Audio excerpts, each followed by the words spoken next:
pictures like these from Cairo were broadcast via the Arab television network Al Jazeera until the Egyptian government jammed its satellite.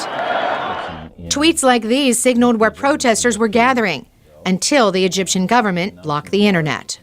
New media is playing an increasingly vital role in anti-government rebellions. AMC 121C was going to be a designated shot out of Cairo. Is that Here at Al Jazeera English in Washington, reporters supplement live coverage from the network's headquarters in Qatar.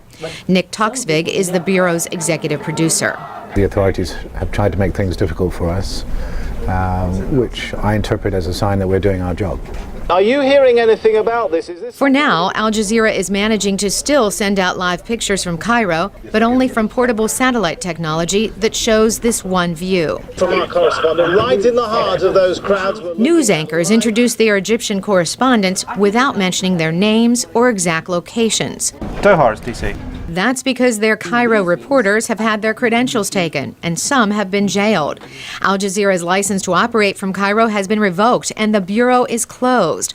All actions taken by the Egyptian government last weekend. Wherever you are in the world, if you want to try and control information, any outlet that expresses a view that perhaps is not that of your chosen view might be a concern, especially if you're in a position of power or governance.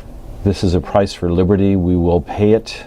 We are willing to pay it. George Washington University professor Stephen Livingston is monitoring Twitter feeds from Egypt.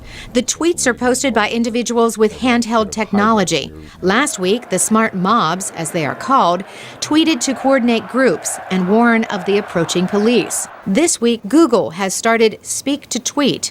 Egyptians can phone and leave a voice message that is placed onto Twitter feeds.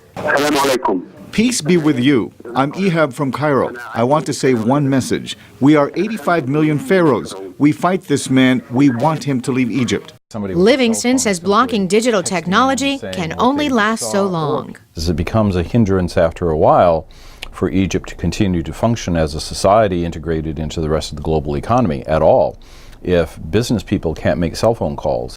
Livingston says an internet feature called event mapping helps protesters. See these red spots on the map? They correspond to what is happening at that location. The crowd directs its movement with the information posted. Also, if there's a need at that location, average citizens find others who can meet the need. The grassroots coordination is done without government assistance and lacks any leader. It's a self-organized movement of people who can take advantage of a new kind of way of sharing information that leads authoritarian regimes in a very difficult situation. Professor Livingston says experts disagree on the future of technology and its impact on oppressive governments.